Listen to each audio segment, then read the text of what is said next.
Fala pessoal, vídeo aqui muito interessante. Hoje iremos comentar sobre alguns estudos, principalmente para quem investe na ótica de médio a longo prazo, e o segundo ponto sobre a importância do provento para a geração de valor para os acionistas. Aí direto e reto, vários estudos que eu irei citar estão nesse livro, Investindo em Ações no Longo Prazo, do Jeremy Siegel, e é um dos melhores livros sobre investimentos, e caso você queira comprar, tem um link na descrição do vídeo. Aí bora lá, um estudo bem interessante que eles pegaram um grande horizonte de tempo, de 1802 até 2012, e eles concluíram que as ações superaram em cerca de 60% das vezes a parte de renda fixa. Isso olhando na ótica de um ano. E perceba que quanto mais cresce o horizonte de investimento, note que para 2 anos, 3 anos, 5 anos, as ações acabam aumentando o quesito de vezes que superam a renda fixa. E mais além, para 10 anos, 20 anos e 30 anos, a porcentagem de vezes acaba sendo imensa. Isso é uma janela imensa de 1802 até 2012. Já outro estudo que eu sempre cito, a importância do provento pago, porque, ajustado por inflação, o mercado americano entregou, de 1871 até 2012, 6,5% ao ano de retorno, porém, boa parte desse retorno aconteceu devido ao pagamento de proventos e à reaplicação desse dividendo. Fora isso, o ganho de capital representou apenas 1,99%, ou seja, é praticamente mais do que o dobro do retorno ao acionista, foi devido ao pagamento de proventos e não da apreciação da cotação. E o que o pessoal fica vidrado é justamente encontrar uma ação que vai subir em cotação, mas no médio e a longo prazo, a grande tacada virá de uma empresa sólida que dá lucros e paga bons proventos. E outro ponto é que tem um estudo bem interessante que relaciona preço, dividend yield e também indicador de preço sobre lucro. Porque o pessoal às vezes quer focar em um ativo, entre aspas, de crescimento, que está caro, que paga um provento muito baixo, e pode até acontecer um crescimento muito grande dessa empresa, mas às vezes uma empresa barata pode gerar um retorno bem maior. Daí, um exemplo que ele citou no livro foi de uma empresa de tecnologia, a IBM, e outra empresa da parte de petróleo. E ele pegou um grande horizonte de tempo, de 1950 até 2012, e olha que a empresa de tecnologia cresceu a sua receita a uma taxa de 10% ao ano, o dividendo por ação cresceu a 10,7% ao ano, o lucro 11% ao ano e o setor cresceu a uma taxa de 16% ao ano. Enquanto a empresa de petróleo, a receita cresceu na média 8%, o dividendo 6,3%, o lucro 7,9% e aqui no caso teve queda de crescimento no setor. E nesses 4 pontos a empresa de tecnologia teve vantagem. E além disso, a tabela B, temos a apreciação na cotação de forma nominal, sem considerar o provento, e novamente a empresa de tecnologia ganhou e ela entregou quase 9% ao ano de apreciação na sua média, enquanto a empresa de petróleo 7,5% ao ano. Porém, na ótica de proventos, a empresa de tecnologia pagou 2,2% ao ano de rendimento de dividendos, enquanto a empresa de petróleo 4,7%. E agora, olhando o retorno total, que pega a apreciação mais o dividendo, a empresa de tecnologia 11,3% ao ano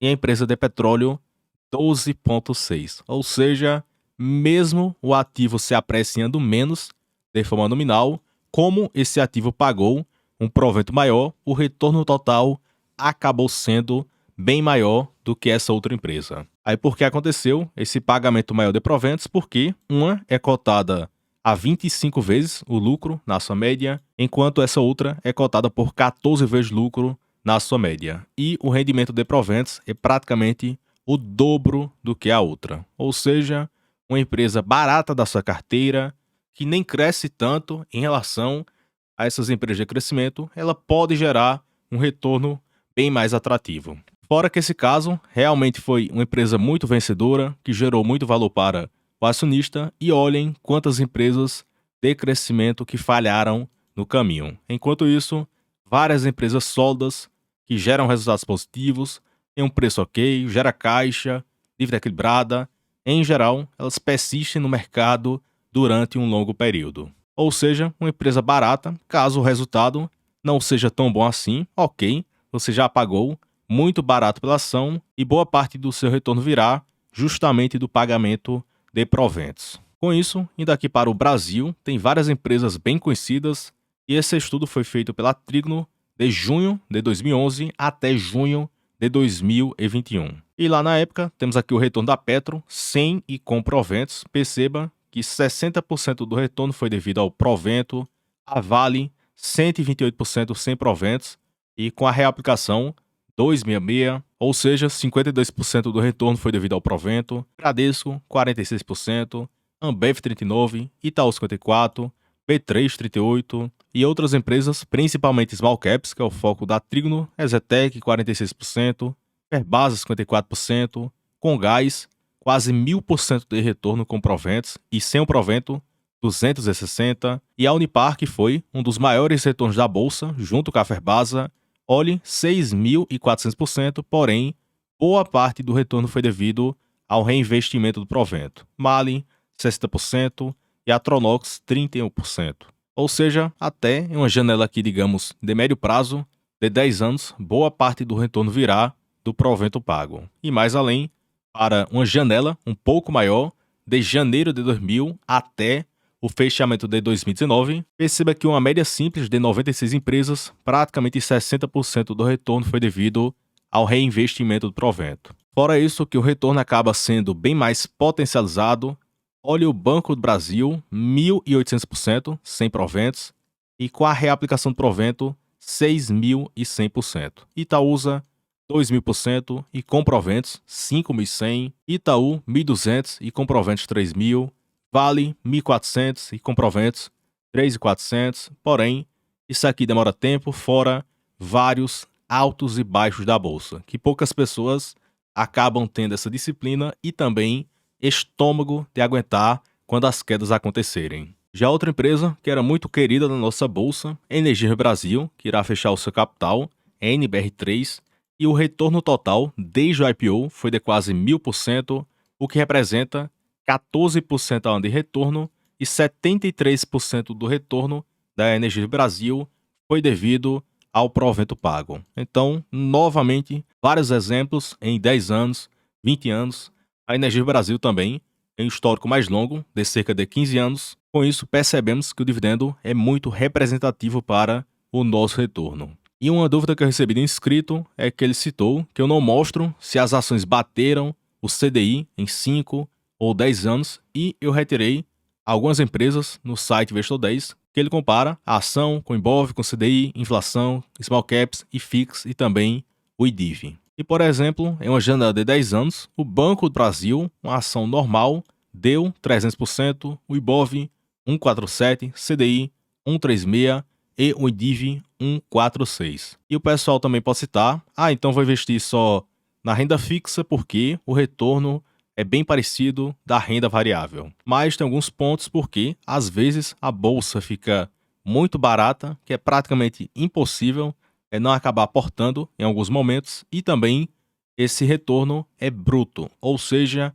em algum momento você vai sacar, vai pagar imposto de renda, terá que reaplicar novamente, ou seja, se colocarem o retorno líquido do CDI, realmente seria bem inferior do que esses 136%. Isso porque vai aplicar, uma hora vai sacar, vai pagar IR, vai aplicar novamente, vai sacar, vai pagar IR, ou seja, se colocar o imposto de renda, esse rendimento acaba caindo drasticamente. Já outra empresa que também bateu o Ibov, CDI, BB Seguridade, em 10 anos, 235%, enquanto isso Ibov 147, CDI 136. Já o terceiro exemplo, a Taesa, quase 400%, realmente foi bem fora da curva, porém a empresa descolou bastante, principalmente de 2018 para cá. Fora isso, a performance era muito parecida com o mercado. E para não falar que eu só coloco ativos vencedores, perceba que algumas performam mal sim. Ambev 30% em 10 anos com a reaplicação do provento. Enquanto isso, a inflação acumulada, o IPCA, foi de quase 80%, ou seja, a Ambev não bateu nem a inflação durante esse período. E o pessoal fica pregando que o preço não importa, que é um ativo prêmio do setor, é que tem várias forças, um diferencial competitivo muito grande. Porém, se o lucro não cresce e a empresa é cara, a geração de valor acaba sendo muito baixa. E outra empresa que também não teve uma performance tão fora da curva assim foi a Klabin, 147%, o que ficou em linha com o Ibovespa e também o CDI. Porém, tem outro ponto que o pessoal não cita, é que, por exemplo, olhando aqui o caso da Copasa, no site Investor 10, perceba que as ações oscilam bastante, principalmente em alguns momentos. Quem possui uma estratégia clara, em algum momento vai pegar uma queda dessa, de 2014 a 2016.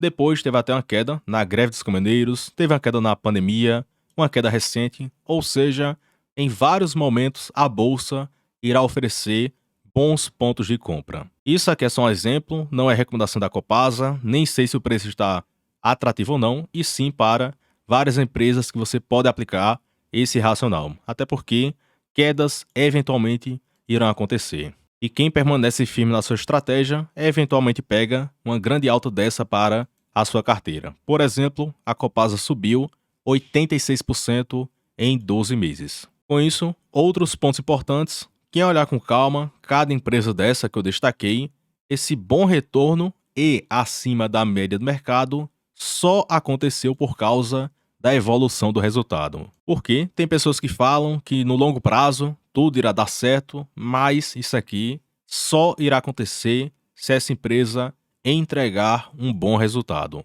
e você também acabar pagando um preço atrativo. Daí, uma empresa que deu muito errado, porque o resultado só fez piorar e a dívida só fez subir, foi a Oi, que reportou 22 bi de prejuízo em 12 meses e as cotações caíram praticamente 99%. E outro ponto que eu citei foi olhar o resultado da empresa para saber se está bom ou não, até porque tem esse gráfico que é fantástico de lucros versus cotação, e o lucro é a linha em verde e a cotação é a linha marrom. Ou seja, lucro caiu, cotação caiu. Lucro subiu, cotação subiu, lucro caiu, cotação caiu. E o que aconteceu recentemente à Copasa, a empresa reportou um resultado muito bom, consequentemente a cotação subiu. É evidente que nada garante que esse lucro e essa cotação continuará subindo. É por isso que demanda tempo de estudo, acompanhar a empresa, possuir uma estratégia clara, além de alocar muito bem o seu capital. E caso você possua interesse em ter acesso a mais vídeos educativos, clica no botão Seja Membro ou no link na descrição do vídeo. Eu já postei mais de 140 vídeos para quem for membro do canal e eu posto com muita frequência, além de postagens em texto com foto, planilhas para auxiliar, você pode tirar suas dúvidas, porém eu não faço recomendações de investimentos. Então, pessoal, até o próximo vídeo e forte abraço.